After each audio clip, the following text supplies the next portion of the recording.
नमस्कार, मैं सुरेंद्र पवार आदर्श coaching classes YouTube channel में आपका हार्दिक अभिनंदन स्वागत। आज हम राजस्थान के कला कल्चर के अंदर जो टॉपिक पढ़ने वाले हैं वो टॉपिक है लोक देवताओं का टॉपिक। और लोक देवताओं के अंदर हम पढ़ने वाले हैं बाबा रामदेव जी के बारे में। हमारा जो टॉपिक रहेगा वो टॉपिक है रामदेव जी।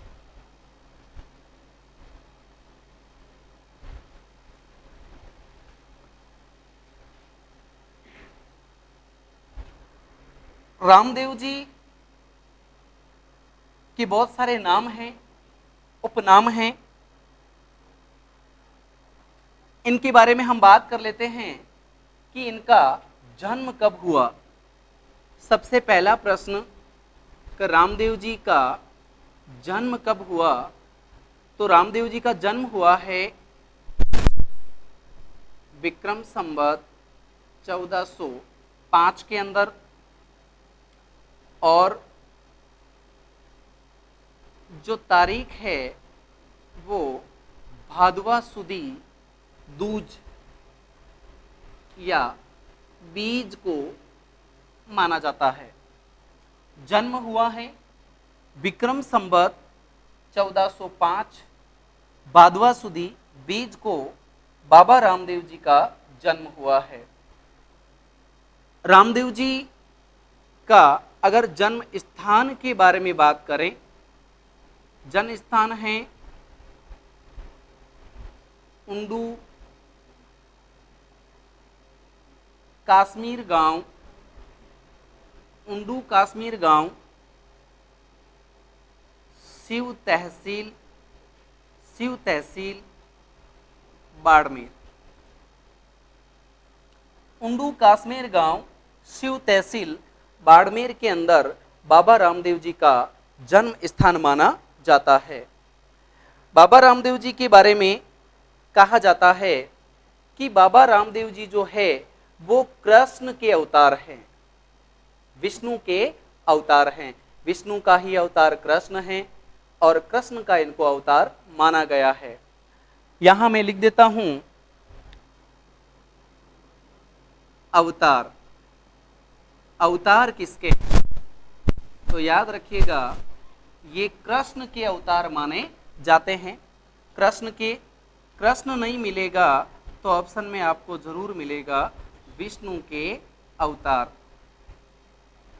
अवतारी पुरुष माने जाते हैं बाबा रामदेव जी। आगे हम बात करेंगे इस बारे में, कृष्ण के अवतार। लेकिन अगर आपको वंश पूछ लिया जाए, वंश, तो याद रखना है आपको तोमर राजपूत वंश के अंदर इनका जन्म माना जाता है, तोमर राजपूत वंश के अंदर। और ये वंशज किसके माने जाते हैं, तो याद रखना है बाबा रामदेव जी अर्जुन के वंशज माने जाते हैं। बाबा रामदेव जी अर्जुन के वंशज माने जाते हैं, अर्जुन के वंशज माने जाते हैं। श्री कृष्ण महाभारत के सबसे बड़े हीरो हैं, उनका अवतार माना जाता है बाबा रामदेव जी को। श्री कृष्ण का अवतार माना जाता है और वंशज माना जाता है अर्जुन का, याद रखना। और इनका वंश है तोमर राजपूत वंश। बाबा रामदेव जी तोमर राजपूत वंश, इसीलिए कई लोग इनको तंवर भी कहते हैं। तंवर है ना, तोमर राजपूत का ही अपभ्रंश रूप तंवर हो जाता है ना। तंवर जाति के राजपूत इनको माना जाता है, तोमर वंश, तंवर। हम बात करते हैं बाबा रामदेव जी के बारे में कि बाबा रामदेव जी जो है वो विक्रम संवत 1405 को भादवा सुदी दूज के दिन अवतार लेते हैं। ऐसा कहा जाता है कि इनके जो पिता, यहां पर मैं 4 प्रश्न लिख देता हूं जिनके बारे में मुख्यतया प्रश्न पूछे जाते हैं। एक तो इनके पिता का नाम,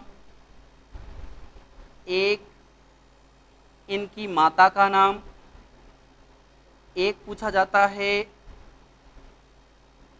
इनके घोड़े का नाम, एक पूछा जाता है इनके गुरु का नाम, और एक प्रश्न बन जाता है इनकी पत्नी पर, एक प्रश्न होता है इनके भाई पर।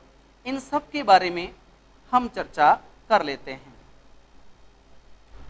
पिता का नाम है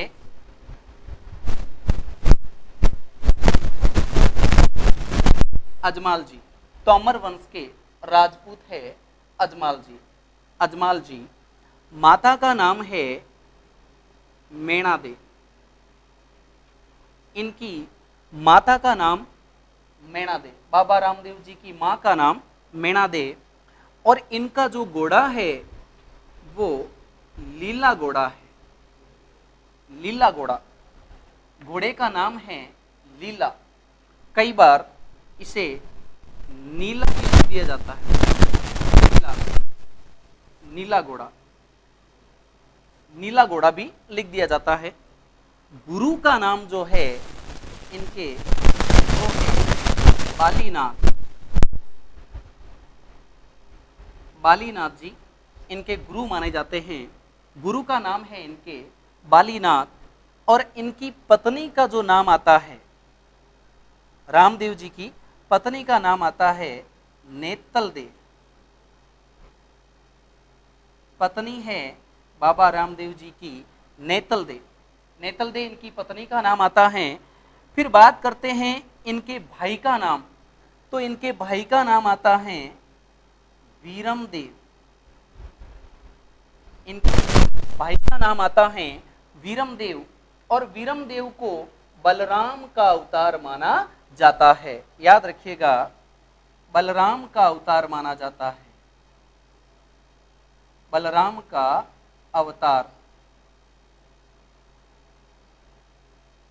श्री कृष्ण के बड़े भाई बलराम, जिन्हें हलधर भी कहा जाता है, बलराम का अवतार माना जाता है वीरम देव को। ध्यान रखिएगा, महाभारत में श्री कृष्ण के बड़े भाई हैं बलराम, और यहाँ पर कलयुग में रामदेव जी के बड़े भाई हैं वीरम देव।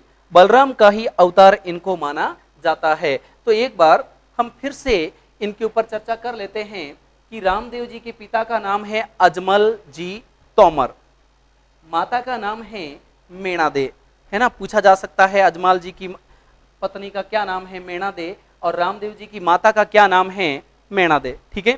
फिर प्रश्न आता है कि रामदेव जी के घोड़े का क्या नाम है, लीला घोड़ा। लीला घोड़ा इनका माना जाता है। गुरु का नाम है बालीनाथ, बालीनाथ जी इनके गुरु हैं, और पत्नी का नाम है नेतल दे। याद रखिएगा, इनकी पत्नी का नाम है नेतल दे, और इनके भाई का नाम है वीरम दे, जो बलराम का अवतार माने जाते हैं। अब आप देखेंगे कि बाबा रामदेव जी पर कुछ बढ़िया प्रश्न जो निकल करके आते हैं। जैसे एक प्रश्न आता है कि बाबा रामदेव जी के उपनाम क्या क्या है। उपनाम, बाबा रामदेव जी के उपनाम क्या क्या है। तो एक तो है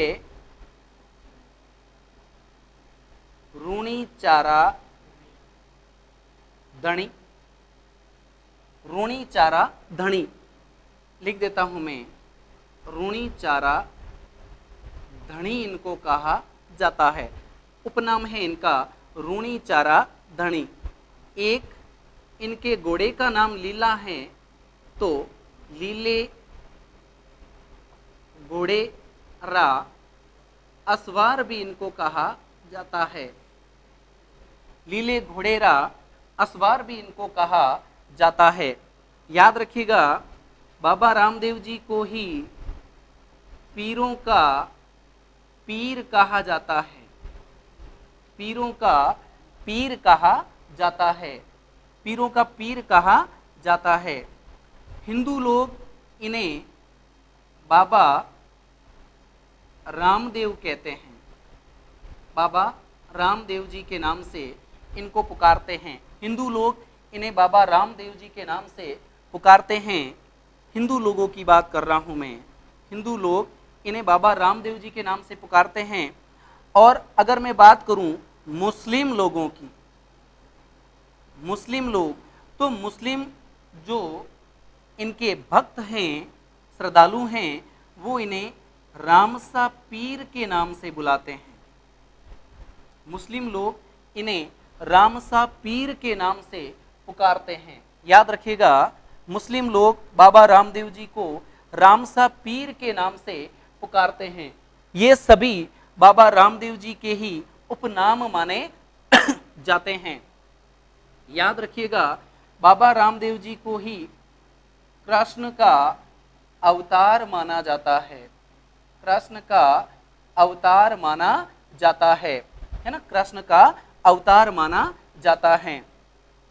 राजस्थान में और भी बहुत सारे लोक देवता हुए हैं, बहुत सारे लोक देवता हुए हैं, और उन लोक देवताओं को अलग अलग देवताओं का अवतार माना गया है।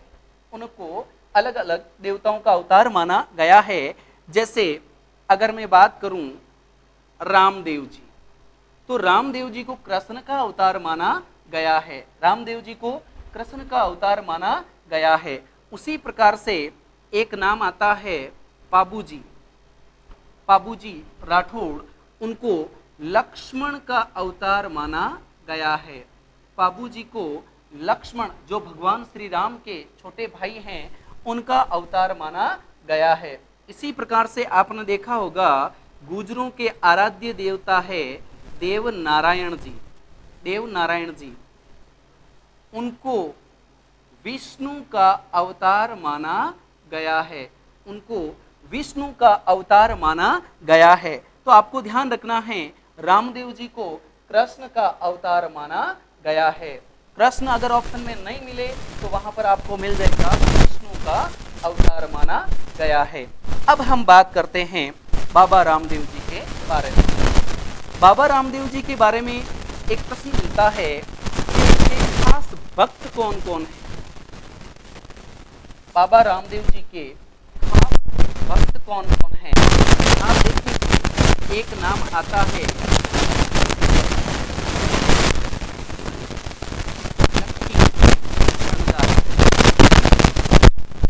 ये बाबा रामदेव जी का खास भक्त माना जाता है।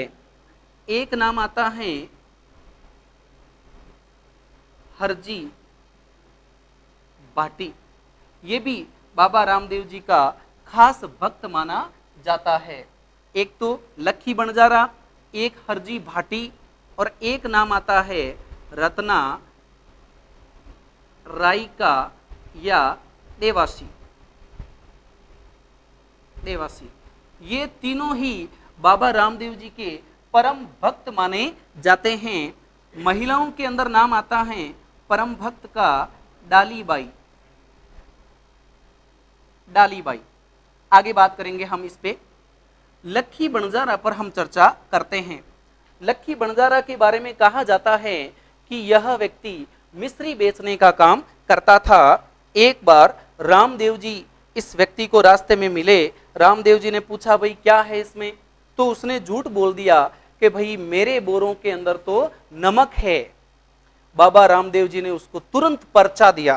ध्यान रखिएगा, बाबा रामदेव जी के चमत्कारों को पर्चा कहा गया है। अभी हम बात करेंगे उस पे। तो उन्होंने एक पर्चा दिया और उसकी पूरी मिश्री को नमक बना दिया, लूण बना दिया। अब आगे जाकर के वो लकी बंजारा एक गांव में उस नमक को बेच रहा है। मिश्री मिश्री आवाज देकर के, मिश्री ले लो, मिश्री ले लो। जब लोगों ने उसको चखा तो देखा वो तो नमक है। तो लोगों ने उसको कहा, भाई आप झूठ बोल रहे हो, बताओ ये तो नमक है। उसने भी चख के देखा, वास्तव में नमक था। तब उसको समझ में आ गया कि मैंने उस पुरुषार्थी व्यक्ति को झूठ बोला, ये जरूर उसी व्यक्ति का कमाल है। फिर तुरंत गया, दौड़ा, पांव पकड़े और माफी मांगी कि मैंने झूठ बोला, आगे से मैं झूठ नहीं बोलूंगा, मेरे पूरे नमक को आप वापिस मिश्री बना दीजिए। तो बाबा रामदेव जी ने उसको यहाँ पर चमत्कार दिखाया और उसके नमक को वापस मिश्री बना दिया, तो ये परम भक्त बन गया। हरजी भाटी जो बाबा रामदेव जी के सेवक के रूप में हमेशा उनके साथ रहते थे, ये भी बाबा रामदेव जी के परम भक्त हैं। आपने बाबा रामदेव जी का फोटो जरूर देखा होगा, उसमें उनके साथ जो उनके चंवर ढोलने का काम करते हैं, पवन डोलने का काम करते हैं, वो है हरजी भाटी। फिर तीसरा नाम आता है रत्ना राय का।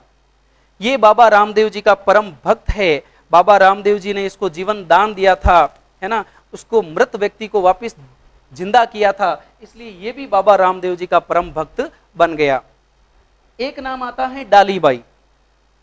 राजस्थान के पश्चिमी क्षेत्र में, जहां पर अभी हम बात करने वाले हैं, रूणीचा क्षेत्र जो जैसलमेर में आता है, उधर भेदभाव बहुत ही ज्यादा था। अब तो धीरे धीरे कम हुआ है।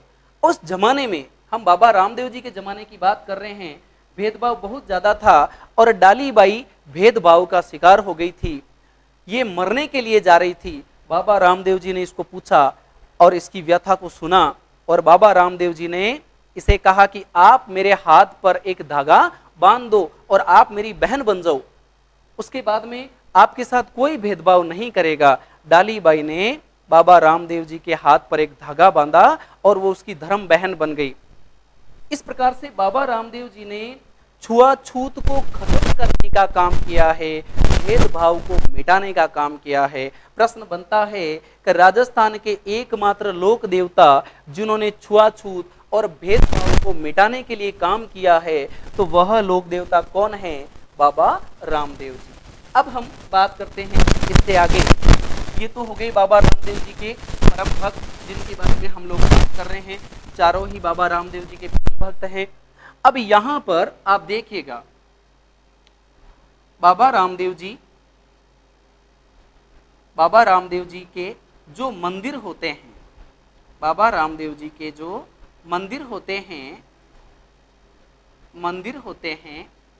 इन मंदिरों को देवरा कहा जाता है। बाबा रामदेव जी के ग्रामीण अंचल में जो मंदिर होते हैं, उन मंदिरों को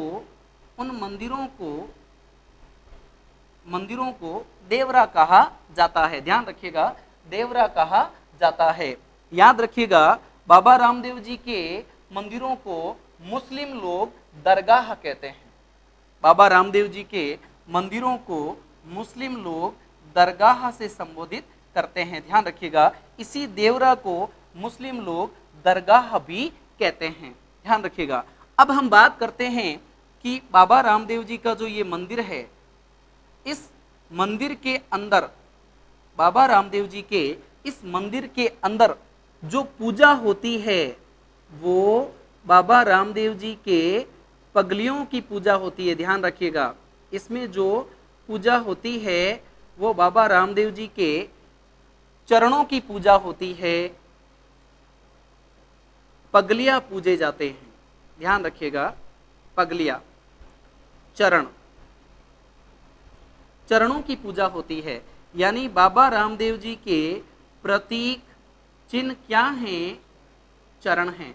ध्यान रखिएगा, मंदिरों में बाबा रामदेव जी के चरणों की पूजा की जाती है, पगलियां की पूजा की जाती है। इसीलिए बाबा रामदेव जी के भजनों में कहा जाता है कि रूणी चारा श्याम थारा पूजेला पगलिया, है ना। तो इनकी पगलियों की पूजा की जाती है। ध्यान रखिएगा, बाबा रामदेव जी का प्रतीक चिन्ह माना जाता है पगलिया। बाबा रामदेव जी एकमात्र लोक देवता है जिन्होंने मूर्ति पूजा का घोर विरोध किया है। ध्यान रखिएगा, मूर्ति पूजा का विरोध करने वाले लोक देवता हैं। ध्यान रखिएगा, बाबा रामदेव जी, इन्होंने मूर्ति पूजा का विरोध किया है। अब हम बात करते हैं कि बाबा रामदेव जी के मंदिरों के ऊपर, बाबा रामदेव जी के जो मंदिर हैं, जो दरगाह हैं, इन मंदिरों के ऊपर ध्वजा होती है। मंदिरों के ऊपर ध्वजा होती है। ध्वजा होती है पचरंगी, पचरंगी जो ध्वज होता है, इस ध्वज के अंदर बाबा रामदेव जी के प्रतीक चिन्ह के रूप में पगलियां बने हुए होते हैं।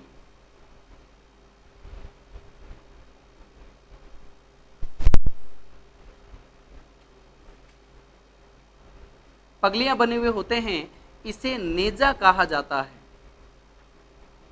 नेजा यानी बाबा रामदेव जी की जो पचरंगी ध्वजा है उसे नेजा के नाम से जाना जाता है। ध्यान रखिएगा, बाबा रामदेव जी की पचरंगी ध्वजा को नेजा कहा जाता है। अब बात आती है कि बाबा रामदेव जी के दर्शन के लिए जो पैदल यात्री जाते हैं, दर्शन के लिए जो पैदल यात्री जाते हैं, उन पैदल यात्रियों को जातरू कहा जाता है। ध्यान रखिएगा, उन पैदल यात्रियों को जातरू कहा जाता है। लाखों श्रद्धालु भक्त बाबा रामदेव जी की पैदल यात्रा करते हैं, रुणीचा की पैदल यात्रा करते हैं, उन पैदल यात्रियों को जातरू के नाम से जाना जाता है। बाबा रामदेव जी के द्वारा जो चमत्कार दिखाए जाते हैं, बाबा रामदेव जी के चमत्कारों को ध्यान रखिएगा, चमत्कारों को पर्चा कहा जाता है। पर्चा कहा जाता है, पर्चा कहा जाता है। ध्यान रखिएगा, बाबा रामदेव जी के द्वारा जितने भी चमत्कार किए गए हैं उन सभी चमत्कारों को पर्चा कहा जाता है। बाबा रामदेव जी के चमत्कारों को पर्चा कहा जाता है। अब हम बात करते हैं बाबा रामदेव जी। बाबा रामदेव जी के बारे में कहा जाता है कि बाबा रामदेव जी भेदभाव मिटाने वाले लोक देवता है। ध्यान रखिएगा, भेदभाव मिटाने वाले लोक देवता है। भेदभाव को मिटाने का काम इन्होंने किया है। एग्जाम्पल मैंने आपको दिया था अभी, डालीबाई। डालीबाई जाति से मेघवाल है, डालीबाई जाति से मेघवाल है। कुछ किताबों में और कहानियों के अंदर यह भी कहा जाता है कि डालीबाई जो है वो नाम रामदेव जी ने ही दिया है। एक छोटी सी लड़की उनको मिली थी, एक पेड़ की डाल पर टंगी हुई, एक वस्त्र के अंदर बांध करके कोई छोड़ के चला गया था, ऐसा कुछ कहानियों में बताया गया है ना। और बाबा रामदेव जी ने उसको पाल पोस कर बड़ा किया। लेकिन मान्यता अनुसार ज्यादातर लोगों का ये मानना है कि डालीबाई मेघवाल हैं जो भेदभाव का शिकार हो गई थी और बाबा रामदेव जी ने उसको समझाया और उसको अपनी धर्म बहन बनाया। उसके बाद से ही जो है बाबा रामदेव जी ने एक पंथ चलाया है, एक पंथ चलाया है जिसका नाम है कामड़िया पंथ। कामड़िया पंथ, बाबा रामदेव जी ने भेदभाव मिटाने के लिए कामड़िया पंथ चलाया। इस कामड़िया पंथ के अंदर जो भी व्यक्ति दीक्षित हो जाता है वो किसी प्रकार का भेदभाव नहीं करता है ना। तो बाबा रामदेव जी ने कामड़िया पंथ चलाया है। बाबा रामदेव जी की एक शिष्या है, बाबा रामदेव जी की एक शिष्या है, शिष्या जिसका नाम है आई माता, जिसका नाम है आई माता। और आई माता ने भी एक पंथ चलाया है, एक पंथ चलाया है जिसका नाम है आई पंथ, जिसका नाम है आई पंथ। आई पंथ चलाया है आई माता ने, और आई माता बाबा रामदेव जी की ही शिष्या है। ध्यान रखिएगा, आई माता बाबा रामदेव जी की ही शिष्या है और आई माता ने भी बाबा रामदेव जी की तरह ही समाधि ली है, समाधि ली है। ध्यान रखिएगा, तो आई माता ने आई पंथ चलाया है। आई पंथ राजस्थान के अंदर सीरवी जो जाति है उसके लिए बहुत ही बड़ा पंथ माना जाता है। ये सभी इस पंथ के अंदर दीक्षित होते हैं। सीरवी समाज की कुल देवी भी आई माता को माना जाता है, आराध्य देवी आई माता को माना जाता है। हम बात कर रहे हैं बाबा रामदेव जी के पंथ के बारे में। बाबा रामदेव जी ने कामड़िया पंथ चलाया है, ध्यान रखिएगा, भेदभाव को मिटाने के लिए कामड़िया पंथ चलाया है। बाबा रामदेव जी के बारे में कहा जाता है कि उस जमाने के अंदर बहुत सारे हिंदू लोग मुस्लिम बन गए थे। बहुत सारे हिंदू लोग मुस्लिम बन गए थे, तो बाबा रामदेव जी ने उन्हें समझा करके, बाबा रामदेव जी ने उन्हें समझा करके हिंदू जो मुस्लिम बन गए थे उन्हें वापस अपने धर्म में आने के लिए कहा, और वे लोग वापस हिंदू धर्म में आ गए। इस धर्म में आने के आंदोलन को शुद्धि आंदोलन कहा गया। ये भी शुद्धि आंदोलन बाबा रामदेव जी ने चलाया है, ध्यान रखिएगा। उस जमाने के अंदर बाबा रामदेव जी ने शुद्धि आंदोलन चलाया है। पश्चिमी राजस्थान के अंदर जो हिंदू मुस्लिम बन गए थे उन्हें पुनः हिंदू बनाया है। तो इन्होंने हिंदू बनाने का काम किया है। उन मुसलमानों को जो पहले हिंदू थे और दबाव के कारण या जमाने के मुस्लिम आक्रांताओं के कारण मुस्लिम बन गए थे, उन्हें पुनः अपने धर्म में दीक्षित किया। ऐसे थे बाबा रामदेव जी। उन्होंने शुद्धि आंदोलन चलाया है। बढ़िया प्रश्न बनता है कि शुद्धि आंदोलन किसने चलाया, तो ध्यान रखिएगा पश्चिमी राजस्थान में बाबा रामदेव जी ने चलाया है। अब हम यहाँ पर बात करते हैं बाबा रामदेव जी से जुड़ा हुआ एक शब्द आता है, उसका नाम है रेखिया। बाबा रामदेव जी कहा जाता है।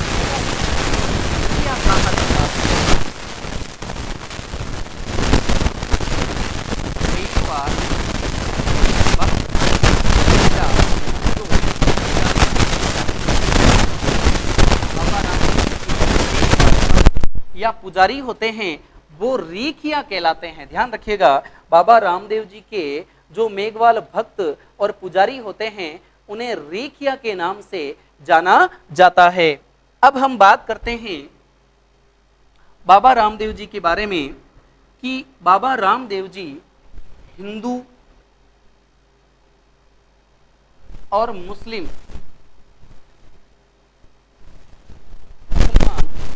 दोनों के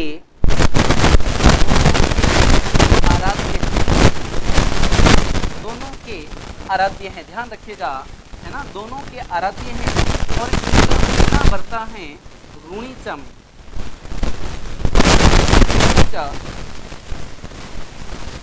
रामदेवरा, जैसलमेर,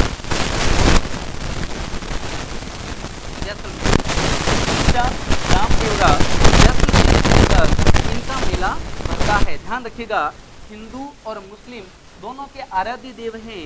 और रूणीचा रामदेवरा में है, कब मेला भरता है, भादवा सुदी दूज से लेकर के, भादवा सुदी दूज या बीज से लेकर के, इस दूज को बीज भी लिखते हैं, याद रखिएगा, इसे कहते हैं।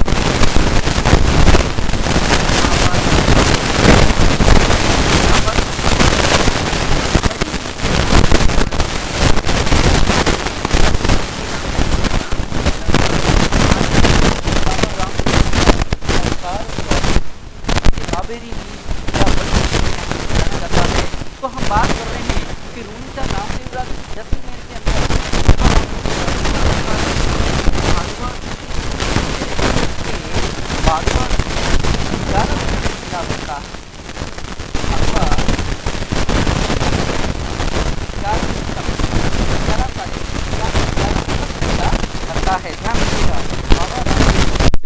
भादवा सुदी 20 से लेकर के भादवा सुदी 11 तक भरता है। कहां भरता है, रूणीचा के अंदर भरता है। अब देखिए रूणीचा में जो मेला भरा, रूणीचा में जो मेला भरा, इस पर 2-3 बढ़िया प्रश्न हैं। एक प्रश्न तो ये कि मारवाड़ का कुंभ, मारवाड़ का कुंभ किस मेले को कहा जाता है, तो याद रखिएगा रूणीचा रामदेवरा जैसलमेर मेले को कहा जाता है। बढ़िया प्रश्न है। एक प्रश्न यह आता है कि राजस्थान में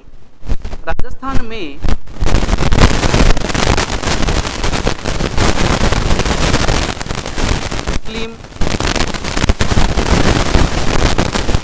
सांप्रदायिक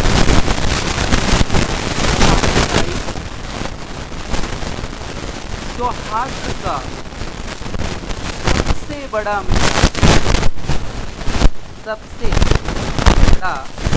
मेला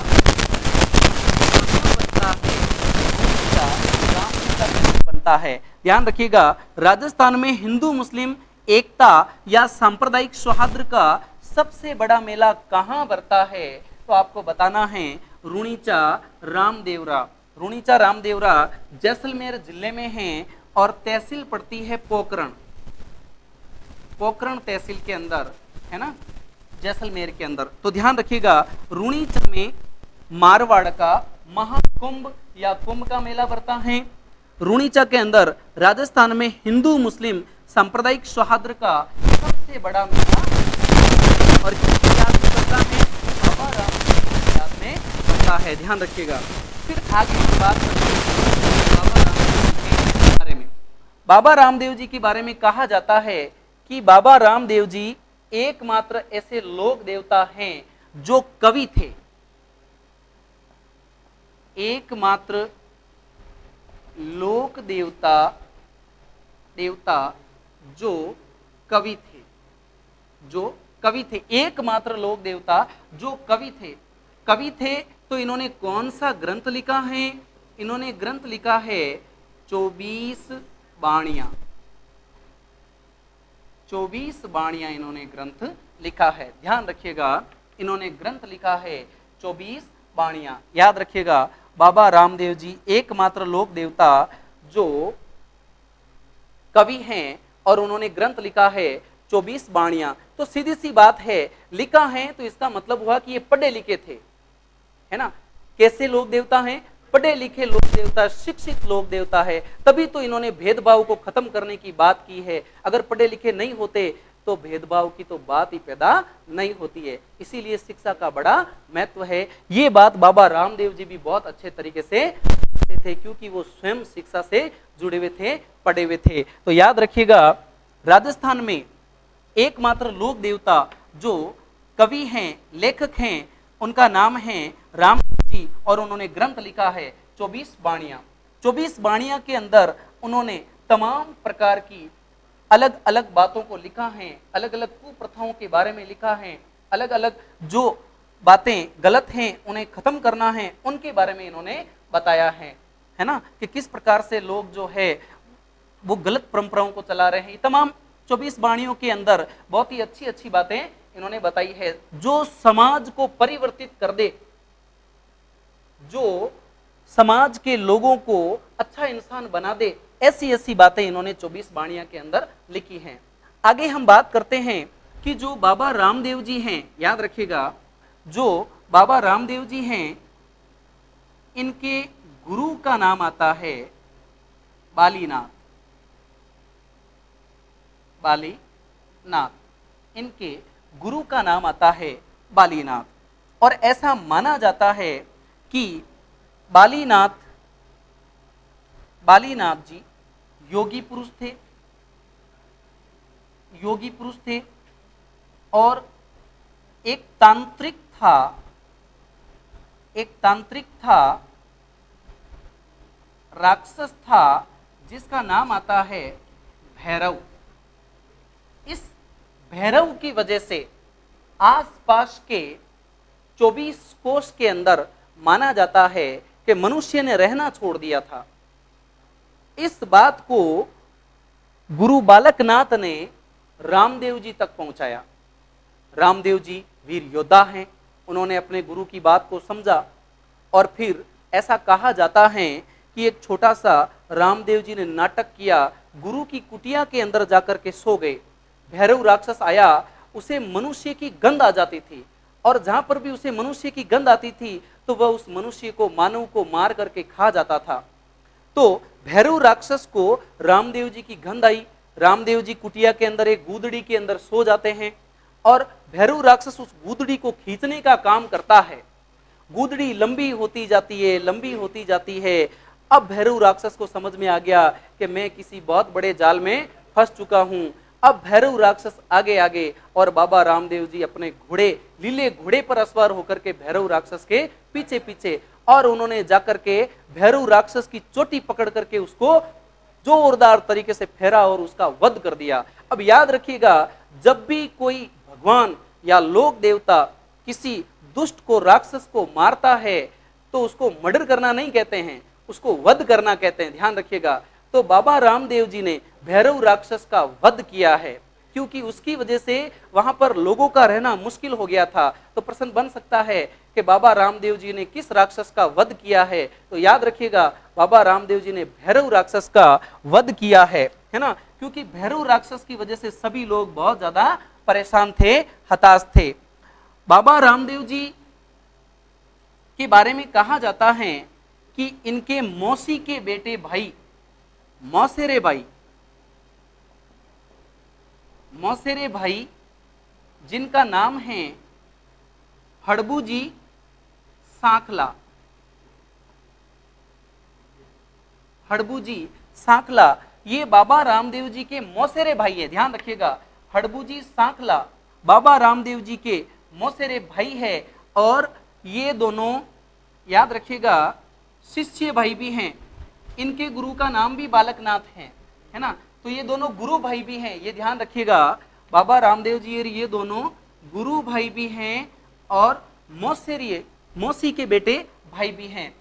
हड़बू जी के बारे में कहा जाता है कि उनका पूजा स्थल जो है वो है बैंगटी के अंदर, बैंगटी, और बैंगटी में इनका मंदिर नहीं है। वहां पर इनके मंदिर में इनकी जो मूर्ति है वो मूर्ति नहीं है, बल्कि वहां पर एक बैलगाड़ी की पूजा की जाती है, बैलगाड़ी की पूजा की जाती है। और उस बैलगाड़ी के अंदर हड़बू जी निःशक्त गायों के लिए, पंगु गायों के लिए चारा लाया करते थे। उस बैलगाड़ी की पूजा वहां पर की जाती है। तो याद रखना है आपको, हड़बू जी सांखला बाबा रामदेव जी के मौसेरे भाई है। फिर हम बात करते हैं कि बाबा रामदेव जी की एक बहन है, बाबा रामदेव जी की बहन है जिसका नाम है सुगुणा बाई, सुगुणा बाई, याद रखिएगा सुगुणा बाई ये बाबा रामदेव जी की बहन है। और सुगुणा बाई का जो ब्याह किया गया वो कहां पर किया गया? पुंगलगढ़ के अंदर, पुंगलगढ़ के अंदर विजय सिंह परिहार के साथ इनका ब्याह हुआ है। पुंगलगढ़ पड़ता है बीकानेर के अंदर, ध्यान रखिएगा, बीकानेर के अंदर पड़ता है पुंगलगढ़। सुगुणा बाई का ब्याह पुंगलगढ़ के विजय सिंह परिहार के साथ किया गया है। और सुगुणा बाई बाबा रामदेव जी की बहन है, ध्यान रखिएगा, बहन है सुगुणा बाई। धर्म की बहन का सवाल पूछे तो मैंने आपको पहले ही कह दिया है, डाली बाई बाबा रामदेव जी की धर्म की बहन है ना। आगे हम बात करते हैं बाबा रामदेव जी के बारे में। बाबा रामदेव जी पर प्रश्न बनता है कि इनके प्रमुख मंदिर कहां कहां पर है, प्रमुख मंदिर या देवरा कहां कहां पर है। तो एक प्रश्न आता है नंबर ए रुणीचा, रुणीचा या रामदेवरा, ये पड़ता है जैसलमेर के अंदर, जैसलमेर के अंदर पड़ता है रुणीचा या रामदेवरा, जैसलमेर के अंदर। दूसरा पड़ता है मसूरिया, मसूरिया पहाड़ी जोधपुर के अंदर, यह भी बाबा रामदेव जी का प्रसिद्ध मंदिर है। कहा जाता है कि बाबा रामदेव जी के गुरु जो बालीनाथ है उन्होंने यहां पर समाधि ली है, बालीनाथ जी की समाधि यहां बनी है। बालीनाथ जी की समाधि यहाँ बनी हुई है, मसूरिया पहाड़ी पर, है ना। यहाँ पर भी बाबा रामदेव जी का एक भव्य मंदिर बना हुआ है। तीसरा मंदिर बना हुआ है बाबा रामदेव जी का बिराटिया। बिराटिया ये पड़ता है पाली जिले के अंदर, बिराटिया पाली जिले के अंदर। और इस मंदिर की खासियत यह है, कहा जाता है कि ये 5 मंजिला मंदिर है, 5 मंजिला मंदिर है। 5 मंजिला बाबा रामदेव जी का मंदिर जो है वो बिराटिया के अंदर बना हुआ है। ध्यान रखिएगा, 5 मंजिला मंदिर बिराटिया के अंदर बना हुआ है। और यहाँ पर भी बाबा रामदेव जी का भव्य मेले का आयोजन किया जाता है। बिराटिया के अंदर भादवा सुदी 11 को बड़ा मेला भरता है बिराटिया के अंदर। ध्यान रखिएगा, ये 3 मंदिर हो गए। याद रखिएगा, एक और मंदिर बना हुआ है बाबा रामदेव जी का,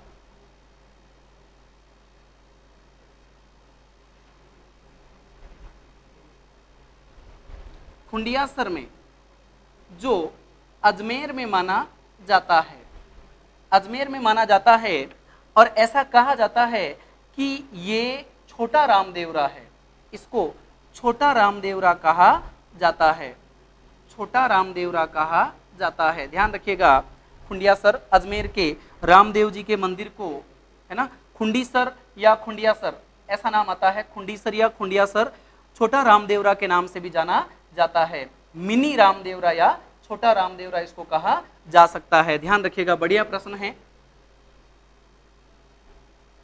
फिर हम बात करते हैं कि बाबा रामदेव जी का ससुराल, बाबा रामदेव जी का ससुराल कहाँ है? अमरकोट, अमरकोट के अंदर।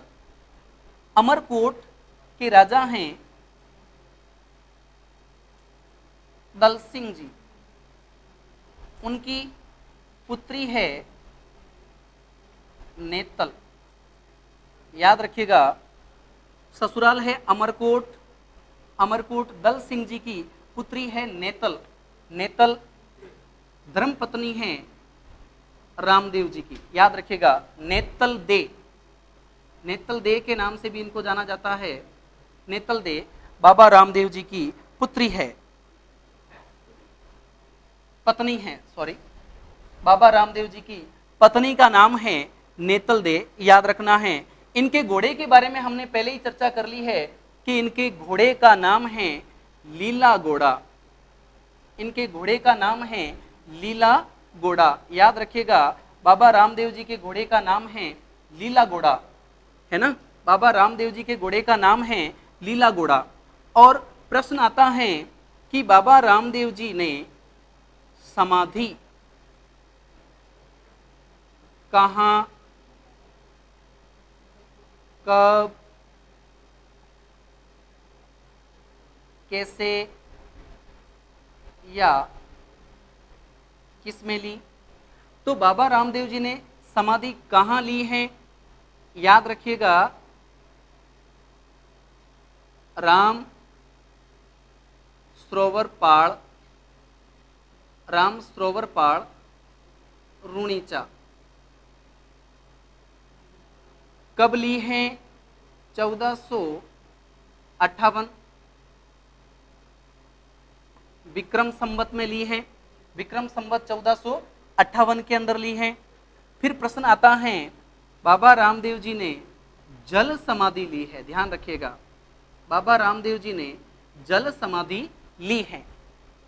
ऐसा कहा जाता है कि बाबा रामदेव जी जब समाधि लेने के लिए जा रहे थे तो उनकी जो धर्म बहन है डालीबाई, बाबा रामदेव जी ने अपनी समाधि के लिए जो गड्ढा खुदवाया था और उसमें समाधि लेने के लिए जा रहे थे, तो कहा जाता है कि डालीबाई दौड़ करके आए और उन्होंने बाबा रामदेव जी से कहा कि आप इस जगह पर समाधि नहीं ले सकते क्योंकि ये मेरी समाधि का स्थल है। और उन्होंने इस बात को साबित करने के लिए ऐसा कहा जाता है कि वहां से कुछ महिलाओं से जुड़े हुए जो वस्त्र आभूषण हैं, वो कंगन है ना, चोटी का जूड़ा है, इस प्रकार की चीजें वहां से निकाल करके बताई कि देख लीजिए यहां पर तो मेरा स्थान है। और बाबा रामदेव जी की समाधि से पहले उन्होंने वहां पर समाधि ली है, ध्यान रखिएगा, है ना। डालीबाई की समाधि भी कहां पर है? रूणीचा के अंदर ही है ना। और फिर उसके बाद में बाबा रामदेव जी ने समाधि ली है राम सरोवर की पाड़ रूणीचा के अंदर, विक्रम संवत 1458, और जल समाधि ली है, ध्यान रखिएगा, राम सरोवर के अंदर बाबा रामदेव जी ने जल समाधि ली है। अब हम बात करते हैं कि बाबा रामदेव जी जिनके बारे में हम लोग पढ़ रहे हैं, बाबा रामदेव जी, इनका वाद्य यंत्र, बाबा रामदेव जी का वाद्य यंत्र, क्योंकि बाबा रामदेव जी जब वाणियां करते थे, स्वयं अच्छे लेखक थे, कवि थे, और वह भजन भी गाया करते थे, तो बाबा रामदेव जी जब जागरण करते थे, याद रखिएगा, प्रश्न आता है बाबा रामदेव जी के जागरण को क्या कहा जाता है? जम्मा कहा जाता है। क्या कहा जाता है? जम्मा। बाबा रामदेव जी के जागरण को जम्मा कहा जाता है। जब बाबा रामदेव जी जम्मा में बैठते थे, जागरण में बैठते थे, तो क्या बजाया करते थे? तंदूरा बजाया करते थे, तंदूरा बजाया करते थे, ध्यान रखिएगा, तंदूरा बजाया करते थे। इनका वाद्य यंत्र है तंदूरा, है ना। कहावत बन गई, आंदारा तंदूरा रामदेव जी बजावे, है ना। तो याद रखिएगा, वाद्य यंत्र तंदूरा। लेकिन प्रश्न आता है कि बाबा रामदेव जी की फड़, बाबा रामदेव जी की फड़, फड़ किस वाद्य यंत्र पर बांची जाती है? प्रश्न एक। दूसरा, कौन बांचता है? कौन बांचता है? दूसरा प्रश्न। तो देखिए, बाबा रामदेव जी की फड़ किस वाद्य यंत्र पर बांची जाती है? तो इसका उत्तर हो जाएगा रावण हत्ता। रावण हत्ता वाद्य यंत्र पर बाबा रामदेव जी की फड़ को बांचा जाता है। ध्यान रखिएगा, रावण हत्ता जो वाद्य यंत्र होता है, वो नारियल की एक टोकरी को आधा काट करके उसके ऊपर चमड़ा मड करके फिर बनाया जाता है। रावण हत्ता वाद्य यंत्र याद रखना है आपको, है ना। बाबूजी की फड़ भी रावण हत्ता वाद्य यंत्र पर ही बांची जाती है, और रामदेव जी की फड़ भी रावण हत्ता वाद्य यंत्र पर भी बांची जाती है। अब हम बात करते हैं कि इस फड़ को बांचता कौन है? तो याद रखना है, कामड़िया जाति के भोपे बांचते हैं। कामड़िया जाति के जो भोपे होते हैं वो बांचते हैं। ध्यान रखिएगा, कामड़िया जाति के भोपे रामदेव जी की फड़ को रावण हत्ता नामक वाद्य यंत्र पर बांचते हैं। बढ़िया प्रश्न है। फिर एक प्रश्न आता है बाबा रामदेव जी पर कि कामड़िया जाति की महिलाएं, कामड़िया जाति की महिलाएं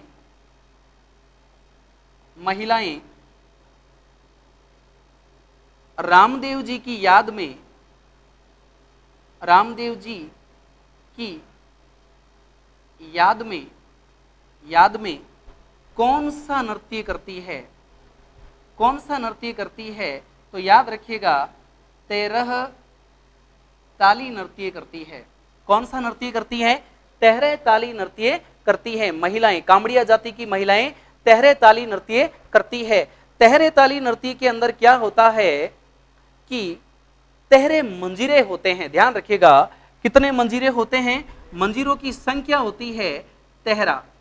याद रखिएगा, 13 मंजीरे होते हैं। अब 13 मंजीरे कैसे होते हैं? 2-2 मंजीरे दोनों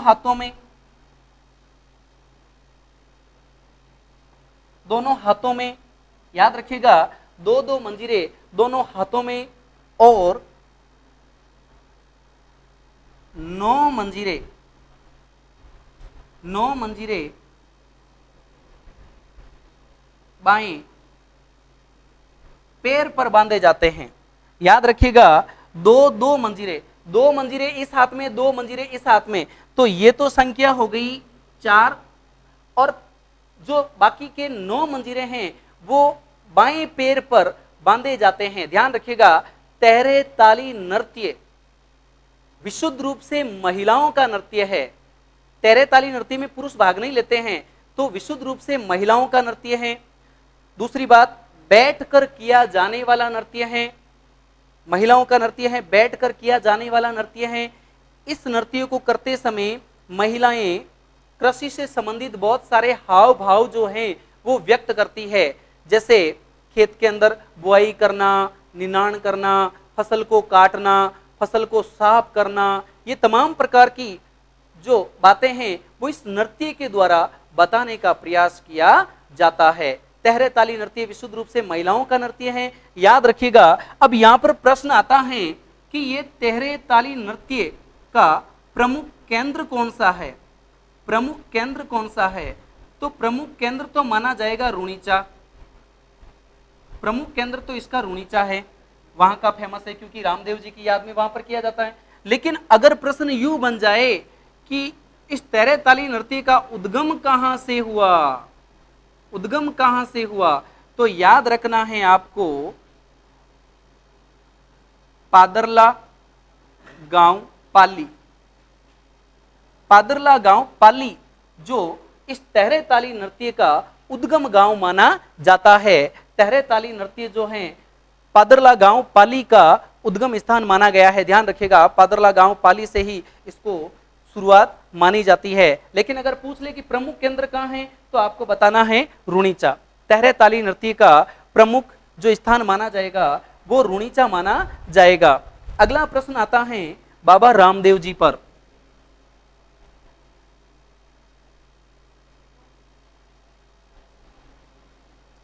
बाबा रामदेव जी पर देखिए, अभी हमने तमाम बातें करी है बाबा रामदेव जी के बारे में कि किस प्रकार से बाबा रामदेव जी जो है अलग अलग, कहने का मतलब लोगों के लिए काम कर रहे हैं, है ना। एक प्रश्न आता है, कुष्ठ रोग निवारक लोक देवता, तो उसमें नाम आता है बाबा रामदेव जी का। ध्यान रखिएगा, कुष्ठ रोग निवारक लोक देवता किसको माना जाएगा? बाबा रामदेव जी को माना जाता है। बाबा रामदेव जी को माना जाता है। पहले हमने प्रश्न लिखा था पीरों का पीर, तो ऐसा कहा जाता है कि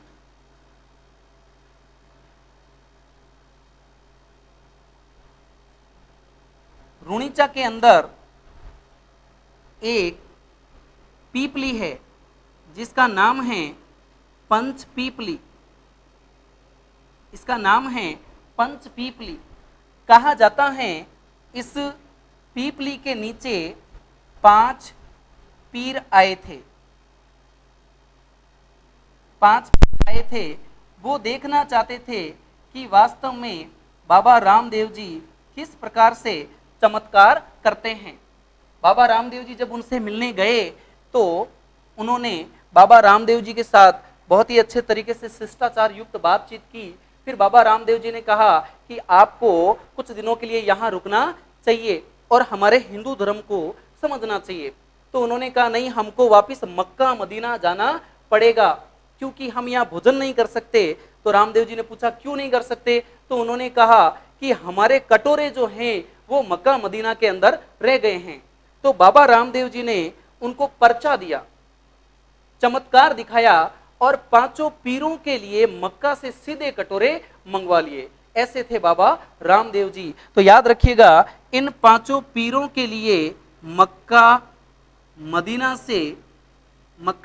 से कटोरे मंगाए हैं, कटोरे मंगाए हैं और उनको बाबा रामदेव जी ने अतिथि देवो भव के नाते भोजन जिमाया है, बहुत ही अच्छे तरीके से भोजन कराया, तब उन 5 पीरों के मुंह से निकला कि मैं तो केवल पीर हां, आप तो पीरों के भी पीर हो, क्योंकि आपने तो बहुत ही जबरदस्त पर्चा दिखाया, ऐसा पर्चा तो हम भी नहीं दिखा सकते हैं। तो ध्यान रखिएगा, आज भी वो पीपली पंच पीपली के नाम से जानी जाती है, जो कहां पर स्थित है, रूणीचा में स्थित है।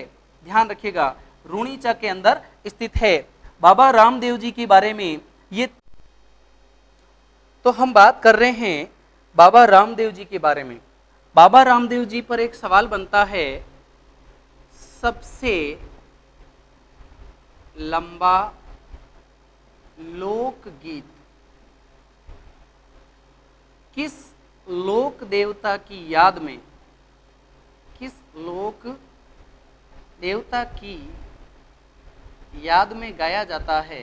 तो ध्यान रखिएगा, रामदेव जी की याद में गाया जाता है। बढ़िया प्रश्न है, सबसे लंबा लोकगीत किस लोक देवता की याद में गाया जाता है?